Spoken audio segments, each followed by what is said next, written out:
What a beautiful day in Middle-earth, and what a beautiful day for a battle. Today we are diving back in with some more Total War Rise of Mordor, and oh baby, is it going to be exciting as we watch the Black Numenorians advance on the battlefield. So today we have a pretty mega 4 vs 4 on this amazing plains map. Both sides have a very fortified hill. As they march down the hill, they'll find themselves with lots of, kind of siege equipment and other things they have to maneuver in to finally get that engagement. And you can see the allied forces of Middle-earth there upon that hill preparing themselves for battle. So we take a quick look at what the armies are bringing to this battlefield. On the far left hand side we do have an army from the Haradrim, a newly formed Haradrim, as well as they've got loads of new units in the most recent patch. Again, they're going to bring in a whole mix of kind of heavy infantry, lighter infantry, as well as their awesome looking bowmen. And I love the look, if they have any in this army, which I'm not actually sure if they do, of the tribal infantry. I think there's more in this army in the center, maybe. I love the look of them. That's actually the Eastlings right there. So yeah, pretty consolidated force here by the Haradrim. In the center, we have the Easterlings making up with some of their new units as well. They have a handful, obviously, of Loke Rim, but also these new units right here that recently got added. Again, looking very clean indeed. Then over in the center, which is where I'm pretty sure I saw most of the Haradrim tribes. Where are they? They're somewhere here. I definitely saw them. Yeah, here they are. I absolutely love this unit so much. I think they look clean. The face paint is amazing. And their just entire getup is awesome. We also have some baby Mumikil back here as well. These are the infant Mumikil, whilst they're working on getting the animations correct for the full scale ones, which will be coming at some point in the future, which is very, very exciting. And then on the extreme right hand side, we do have an army set up here by the forces of Isengard. So we have a lot of Urukai making their way forward. Now going up against them, actually camping on this hill. I'll call it camping because they're not really moving too much, but I guess that's the dwarf's favorite thing to do. Is obviously we have an army from the Iron Hills, and you just love the way they march. Literally never get sick of watching dwarves march into battle, and they're in the shade already, so that's pretty nice. Then obviously to their right we have an army from Gondor, some Amroth Knights of the Silver Swan right there. Supporting them we have the Elves, so the Elves have come in to reinforce and obviously use that extra range on their bows very effectively, and you can just see their soldiers glittering in the sunlight. Then obviously we have Gondor here, and then finally on the extreme forces, you can probably already tell, we have the Men of Rohan, a lot of very, very, very elite cavalry. These Knights of the Mark are a serious unit that can honestly get to go toe to toe with pretty much anything the enemy have to go. They have amazing stats, they have very good charge bonuses, and they've got a handful of other skirmisher horses as well, which will be great as they approach this hill and try and bring it down. But the Forces of Evil have set up a force of their own. They've kind of situated a bit more cavalry over on this right-hand side, and they've also set up the elephants on this side as well. Elephants are great at dealing with cavalry. They scare them. They don't take as much damage, so that's what I always tend to like to do with my elephants, is throw them in against enemy cavalry, because as well as that, the cavalry fights are normally a little bit further away from the battlefield, from at least the main central lines of the battlefield, which means there's less likely to have missiles and javelins and other stuff to deal with them. So again, they do really well against pretty much all cavalry. So right now both sides are just simply posturing, trying to kind of skirmish and feel one another out. We can actually probably stick it on triple speed as the armies do get closer and closer. But I imagine, as these armies do make their way down into the pit of death, that's when the explosive nature of the battlefield will go ahead and drop in. And what do we have here? We have some of the Haradrim horse archers. How heavily armored are they? I think these Haradrim horse archers are actually not as light as the Men of Rohan, and probably actually do a little bit better. We'll take a look at the stats really quickly. We can see, is there like a specific, as ammunition is range? So range on these bad boys is 160. So they actually do outrange the horses of Rohan by 10. I don't know if that's 10 meters, or I don't know what kind of relates to. There's no real weapon damage on that, but besides that, they should be able to do a pretty decent job. And I actually really like this move as well of the horse archers. Charging close to them whilst they're also being volleyed on is actually a really nice tactic, because it forces the enemy to retreat back. So this is actually huge. This is actually really clever play right now. Charging this cavalry forward, which is forcing these horse archers to run away, and whilst they're running away, they then also get hammered and showered by arrows. However, a big mistake here by Rohan, unfortunately being pinned down by a very, very strong unit of cavalry. This is the Vigir Lancers, and they are going to tear through the men of Rohan, especially as they pull back as well. Whilst this is happening, these horse archers are going to get kind of their pound of flesh. Not killing as many right now, and this cavalry is going to be able to pull out. Well, it was very close to breaking, which would have been awful because they would have just gone off this red line and into it. Over on the other extreme flank right now, we do have some cavalry charges going off. Knights of the Silver Swan smashing into the Uruk-hai front line.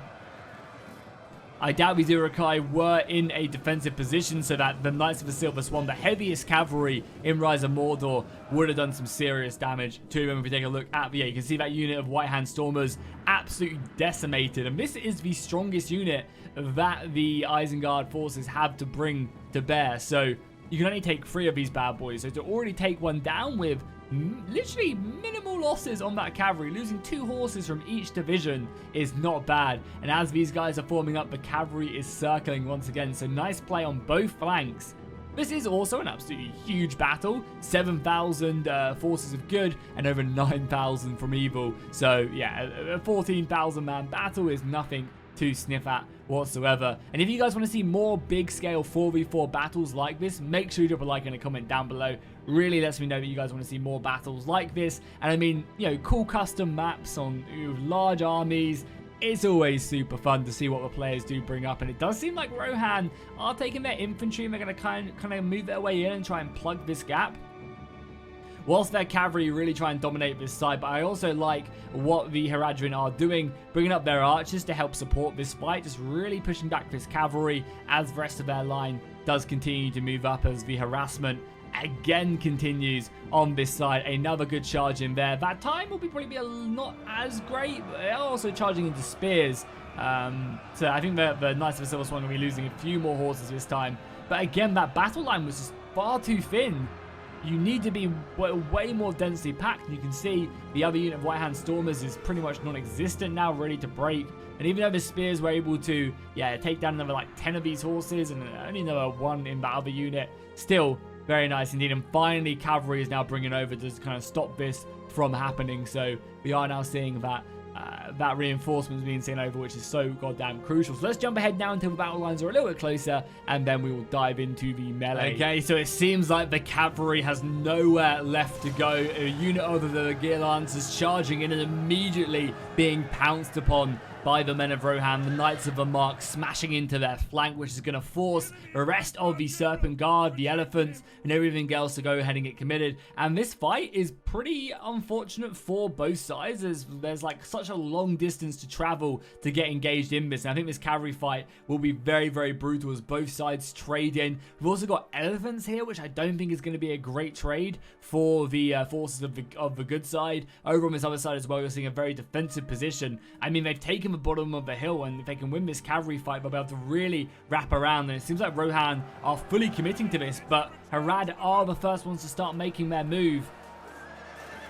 with that infantry, and they'll be over here in no time, honestly. You can see their archers being brought up. The Elephants still need to be careful of the horse archers, but that's why they brought up archers of their own. And look at that, Rohan are rushing over now as well, realizing that this side of the battle is going to be extremely decisive. And normally when something like this does happen, it's going to kind of initiate the rest of the forces to get a move on. And there you go, a big push here with the Knights of the House of Erler moving their way in.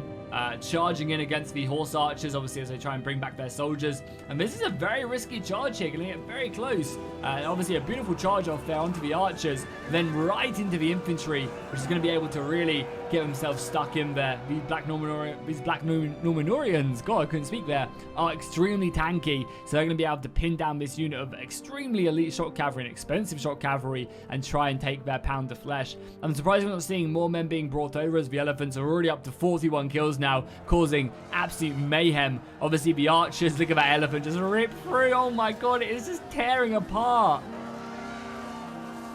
The fire arrows moving in though, trying to cause some issues, trying to scare them and bring them down, which is always a good idea. A lot of arrow fire coming in as well as the Elephants continue to chase off and just, I mean, they've already done 104 casualties, which is crazy. Rest of the melee, though, is, erupting on this left-hand flank as the Serpent Guard continue to fight their way against the men of Rohan. And it's just so awesome now that we're getting so many new factions for Rise of Mordor. I just think it's absolutely awesome because we get these huge engagements now, all these famous units and their armies now making their way into the game. All these updated assets. It's going to make the campaign just absolutely spectacular when it releases. So far, though, it does seem like the rest of the front lines are being very, very passive. We are starting to see a few more units being sent over, and we also have, a unit of cavalry here, just, causing mayhem. 93 kills on them now, just charging into these Uruk-hai and just pulling back, obviously. Trading, definitely positively. They are losing horses now, and the more horses they lose, the worse the charges are going to be. See another horse going down right there. But still, 118 kills isn't bad whatsoever. Some archers and also some crossbows have also been brought up here by the dwarves, able to fire in and start taking down some of these white hand stormers, who should probably be in shield wall to boost that melee defense, but not quite. We also have the elves being brought up as well. Actually, these are so there you go, they're the elves now moving up as well. Already spent half their ammunition, not for much avail, but yeah, really trying to break down these Uruk-hai pikes, which is not a surprise. And there we go, we're starting to get some of the Haradrim just cannot hold up to the Riders of Rohan. The sheer amount of cavalry and the quality really causing some issues. The elephants, though, still doing their job. 300 kills on the elephants, and they still don't look like they're going down. My god, that unit has paid for itself. That is brutal. Now about to make its way into the rest of the Rohirrim. Yeah, all that arrow fire is still focusing them down. We've lost a couple elephants, but actually, we haven't even lost an elephant yet. I think they might be close to doing so. Yeah, there you go. One goes down immediately. But they have been taking an absolute pounding.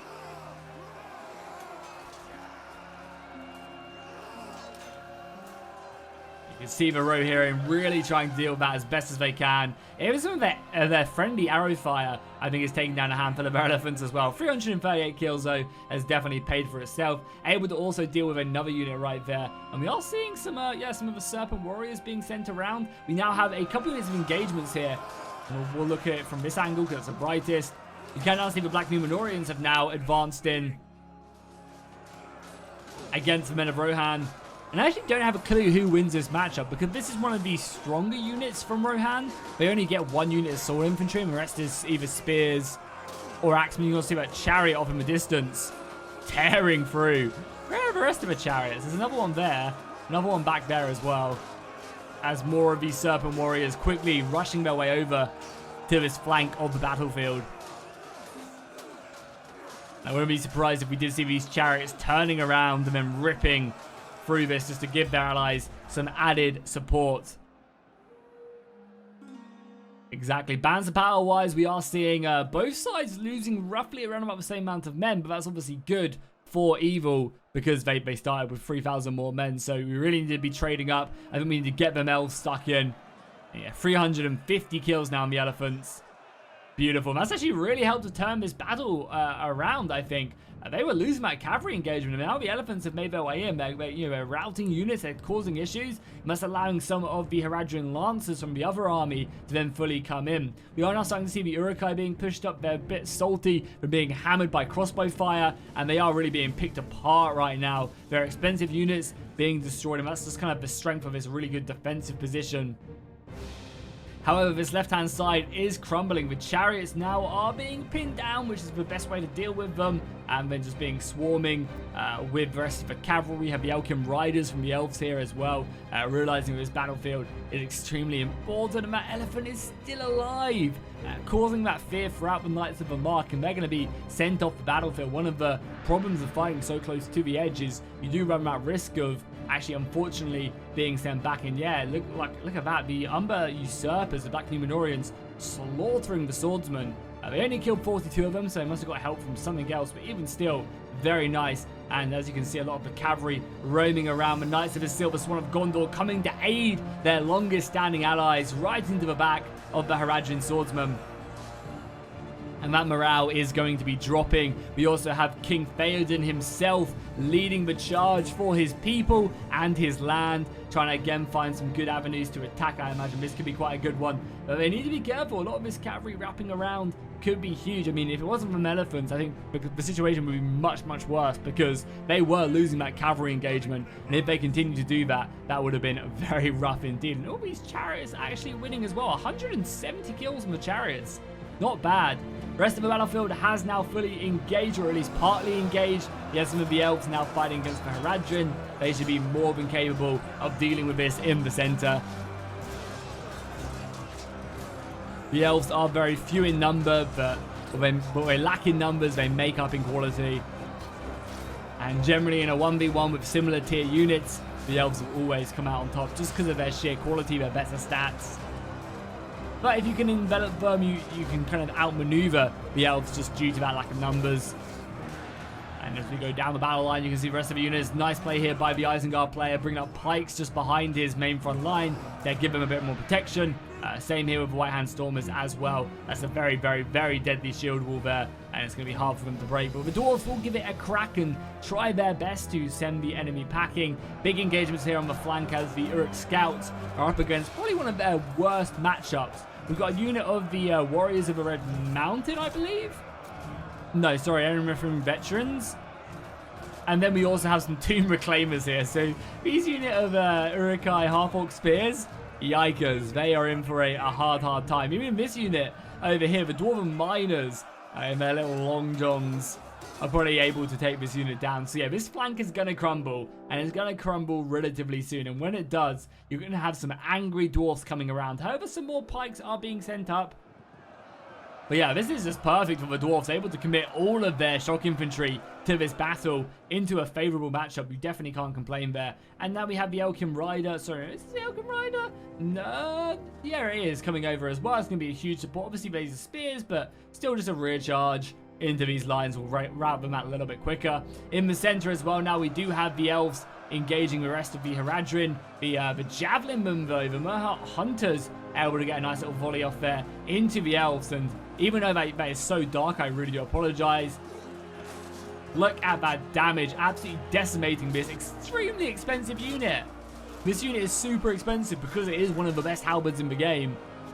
So heavily armored, in basically unbreakable morale. And just look at that, the javelins, incredible right there, able to decimate that unit. However, they are now out of javelins, allowing them to move in, and it seems like the elves are doing what the elves do best, able to break through here. The cavalry coming around and causing some issues and really fighting in. Gondor still haven't engaged, but that's going to be pretty rough because it seems like Rohan have been beaten on this left-hand side, and that's going to allow this entire army of Haradrim to start wrapping their way around. Yeah, and that's not going to be good. The dwarfs need to clean up this flank and kind of do exactly the same. It's generally what you do see in these battles is like this swell, especially in these 4v4s. Generally what happens is like one side wins and then the other side wins, and they kind of just basically swell, and then in the late game it's just like a kind of a big fight in the center as both armies rush in, and it comes down to whoever is the fastest, you know, who can win their flank faster and reinforce. That's really what it does come down to. These men of Gondor now engaging against their long-term enemy, the Easterlings.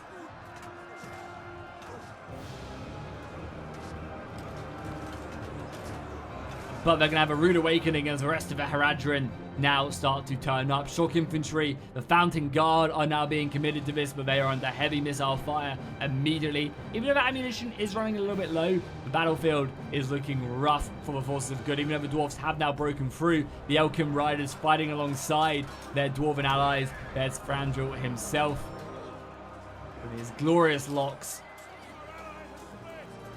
But not great, and there you go. Rohan are no more. Their armies being sent back to the Riddermark. Not good. A nice little break here. The elves are fighting in as well. I think the elves, Gondor are in a lot of trouble. Even with the Fountain Guard fully committed now, they're going to get enveloped very quickly and dealt with. But their Fountain Guards, they will be able to hold off. A nice little charge here as well by the Knights of the Silver Swan into the Bane of the Steppe. The Bane of the Steppe are like the best melee cavalry in the game. Knights of the Silver Swan, one of the best shock cavalry in the game. You know, but Knights of the Silver Swan are just so heavily armored that they actually do really good in melee combat as well. But I think the Bane of the Steppes still have that advantage going for them. I believe you can literally only bring like 2 of these units because that's how good they are.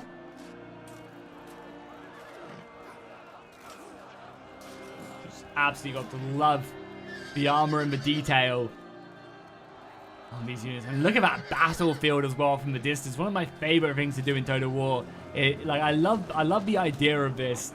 Just like we're watching some sort of engagement and there's an entire battle going off in the distance. Like, just look at that. It looks so epic. And this right here is what Total War is for me. I don't know if you guys feel the same. Let me know in the comments. But I absolutely adore this. Like, having like armies marching off in the distance whilst you're fighting. It just gives that real sense of scale. And for me personally, I love scale in Total War. I wish it was like tenfold what it was. I would take less quality on the ground for a larger scale anytime. I really, really would. But yeah, let me know what you guys think about it. Is that like what Total War is all about for you? Or do you prefer kind of a close-up, like watching one-on-one soldiers fighting? Do let me know in the comments. It seems like the Dwarves, though, have done a great job here, just finally finishing off the rest of these pikes. I don't think the 2 Moderns are going to quite match the size of the Uruk-hai. They have been genetically modified by Saruman, so it's unlikely they're going to be able to have as large a pole as the stumpy dwarfs. But yeah, again, it's not about the size, as I always say. That's what my girlfriend tells me. It's about what you do with it, and I feel like a dwarf or 2 would be, more than a match for that long pike that the Uruk-hai do wield below their belts. Back on the front line on this side, we have some Mansion Reclaimers now engaging against the Uruk-hai with them huge shields. Able to really give themselves a nice defensive bonus. But again, it's only a matter of time until I think the Uruk-hai are done. But you can look, like, this flank is absolutely non-existent. The Haradrim managed to support their Eastling allies very quickly. We still have cavalry dominating. And that's not too often you see, like, Rohan losing the cavalry engagement. I guess the rest of the factions that were brought to this battle were not great cavalry factions, which is why they, I guess, struggled. Obviously, you had Rohan. Gondor only brought 2 units of Knights of the Silver Swan, which isn't really enough. Kind of need a few more units. And then you have the Elves, who only have 1 cavalry unit, which they can bring, and the Dwarves can bring merchant cavalry, which definitely does not cut it. Does seem like the Elven General is going down, so it's looking very positive right now for the forces of evil as they continue to wrap up this battlefield. And yeah, again, you got to give props to that elephant play. The elephants being extremely effective on the battlefield. They really did do a decent job, and right now they are just wrapping in. Again, as I said, you're going to see that swell now as the Dwarves obviously deal with what remains here, and then they're going to kind of form up what remains of their battle line here as best as they can, and then vice versa. These guys are going to form up. There's just so many of them left. Over 3,000. I mean, honestly, it doesn't look that bad for the forces of good, honestly. Like, yeah, they're outnumbered by about 1,200 men, but that's not that crazy, considering the battle started with a 3,000 man advantage. Unfortunately, the Elves are now fighting themselves. Keeping these Elves alive would have been crucial, but a few of these rear guards holding back the enemy. The Dwarves are pretty much unmolested, though, going into this final stage of a battle. And there's very little cavalry, but there is still cavalry left, which I think is going to really dominate the battlefield. Having, still having soldiers left is going to be huge. The Elves are going to be fighting hard, though, but they need reinforcements. They need the Dwarves to turn up and aid them in this battle, because without them, it's not looking good. Yeah, these Dwarves just sitting back, just like the Battle of the 5 Armies, and like, we'll let a few of these Elves die before we kick ourselves into gear and look for an eternal death.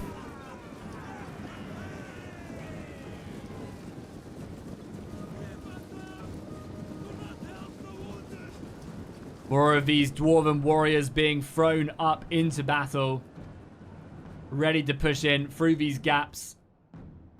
Very nice indeed. And yeah, there you go. You see the rest of the forces now really engaging. We've got some archers being thrown forward. We also have some shock infantry as well, lobbing themselves in against the enemy battle line.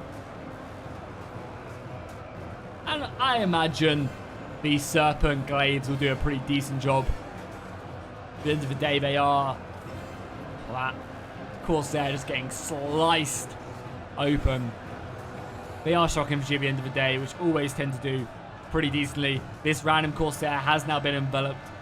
One of the things we are going to see later on down the line as well is when they do add in ships to the game, we are going to see obviously like pretty much a full Corsair faction, which will be very exciting, man. The future for Lord of the Rings mods is looking very good. We're very close to having the new update, I believe, for Shogun 2. That mod is coming out of a big new update, adding in all of Mordor and the Orcs, which I'm looking forward to. Definitely going to do some streams on that when it releases. We have this on the go, the campaign, you know, a year or two away, hopefully. We have Kingdom of Arda for Mount and Blade Bannerlord, and hopefully they start to release around the same time.